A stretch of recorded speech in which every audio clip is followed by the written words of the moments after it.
이 시간 보실 하나님의 말씀은 사도행전 1장 3절부터 5절까지의 말씀입니다.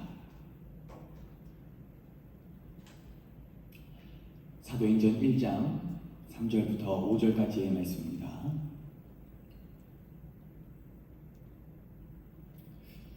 같이 했으면 제가 대표로 봉독해 올리겠습니다. 그가 고난 받으신 후에 또한 그들에게 확실한 많은 증거로 친히 살아계심을 나타내사 40일 동안 그들에게 보이시며 하나님 나라의 일을 말씀하시니라. 사도와 함께 모이사 그들에게 분부하여 이르시되 예루살렘을 떠나지 말고 내게서 들은 바 아버지께서 약속하신 것을 기다리라.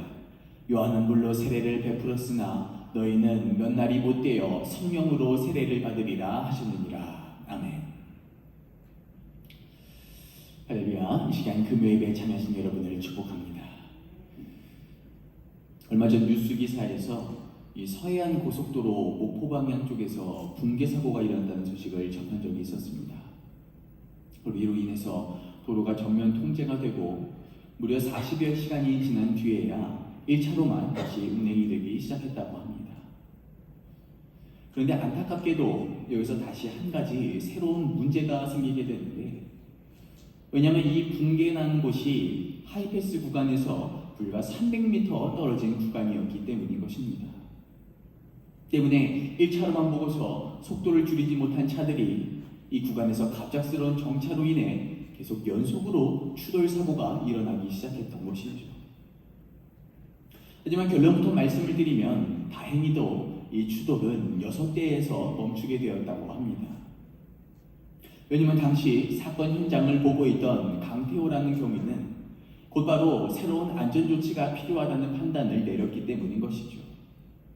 그래서 그는 팀장인 정석복 경감에게 곧바로 이를 보고하였고, 또다시 정석복 경감은 최고 책임자인 고순대 대장에게 이를 직접 보고하게 되었던 것입니다. 그래서 이 사실을 알게 된 고순대 대장은 도로공사 지휘부에 빠른 내용 전정과 함께 필요한 보강 공사를 요청하여 이 추가 사고를 막을 수 있게 되었다라고 하는 것이죠. 그리고 놀랍게도 이러한 수많은 과정은 단 15분 만에 모두 이루어지게 되었다고 합니다. 때문에 개인적으로는 이러한 기사를 보면서 참 이분들의 팀워크가 대단하구나, 어떤 이런 생각을 갖게 되었던 것 같습니다. 왜냐하면 이러한 결과는 절대로 한 사람만으로는, 또 좋은 팀워크 없이는 완성될 수 없는 결과였기 때문인 것이죠. 때문에 이러한 기사를 바라보면서 결국 좋은 결과는 혼자가 아니라 함께 만들어갈 때 이루어질 수 있구나, 어떤 이런 생각을 갖게 되었던 것 같습니다. 그리고 제가 이러한 말씀을 드리는 이유는 바로 오늘 본문이 이러한 가치를 우리들에게 신앙 가운데서 잘 전해주고 있기 때문인 것이죠. 우리가 말씀을 읽어서 알 수 있듯이 오늘 본문은 부활하신 예수님의 행적을 기록하고 있습니다. 그래서 예수님께서는 부활 후 40일 동안 제자들과 함께 계신 뒤 다시 하늘로 올라가게 되시면서 오늘의 말씀은 모두 끝나게 됩니다.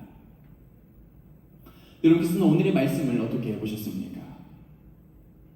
저는 개인적으로 오늘 본문 가운데 기록된 이 예수님의 모습과 관련하여 한 가지 의문점을 갖게 되었습니다.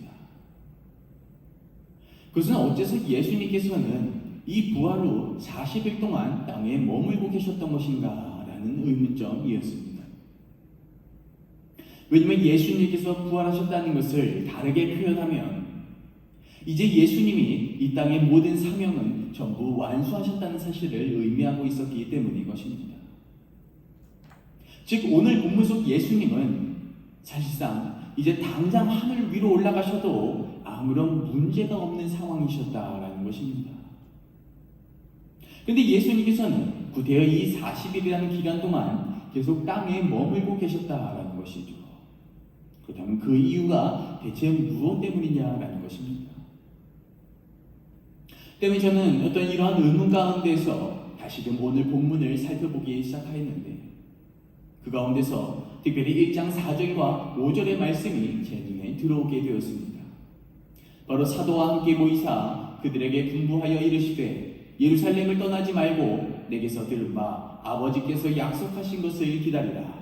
요한은 물로 세례를 베풀었으나 너희는 몇 날이 못되어 성령으로 세례를 받으리라 하셨느니라. 아멘. 자, 우리가 방금 읽은 이 말씀은 부활하신 예수님께서 제자들에게 말씀하고 계신 장면입니다. 그런데 우리는 여기서 한 가지 주목해 볼 내용이 있는데, 그것은 방금 읽은 이 말씀에 따르면 예수님은 제자들에게 이제 앞으로 일어나게 될 일에 대해서 자세히 설명해 주고 계셨다라는 것입니다.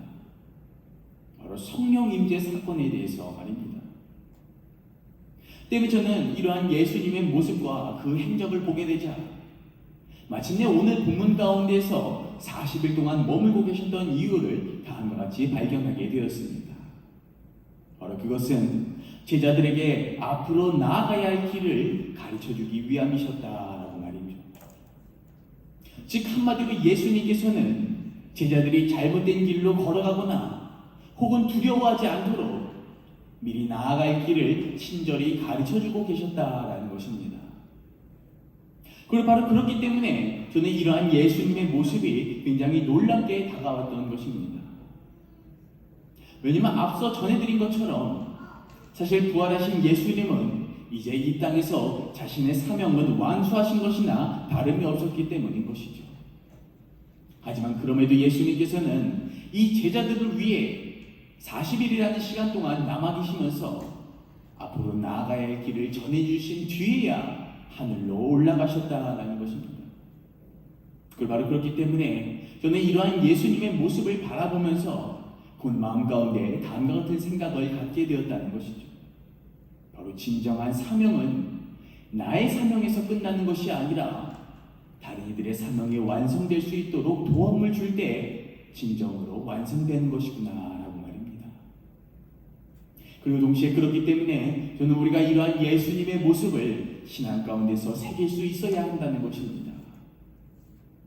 왜냐하면 안타깝게도 오늘날 많은 그리스도인들이 사명의 완성을 오직 자신의 범주 안에서만 한정적으로 생각하는 경우가 있기 때문인 것입니다. 그래서 나의 할 일만 다 끝내면 다른 그리스도인들이 힘들어하고 어려워해도 마치 나와 아무 관련 없는 일처럼 바라보고 상관하지 않는 경우가 너무나 많이 있다는 것입니다. 하지만 우리는 오늘 본문의 내용을 통해서 반드시 기억해야 한다는 것입니다. 바로 진정한 사명은 내 자신뿐만 아니라 내 주위의 그리스도인의 사명까지 완성될 수 있도록 도움을 줄 때 가능한 것이다 라고 말입니다. 그러니 이제 우리 함께 찬양하시면서 나 주님의 기쁨 부르시면서 이처럼 내 자신에게 국한된 사명의 삶뿐만 아니라 다른 이들의 사명에 함께 도움과 보탬을 주며 나아갈 수 있도록 우리 주님 앞에서 새로운 믿음의 결단을 내리는 시간 갖도록 하시겠습니다.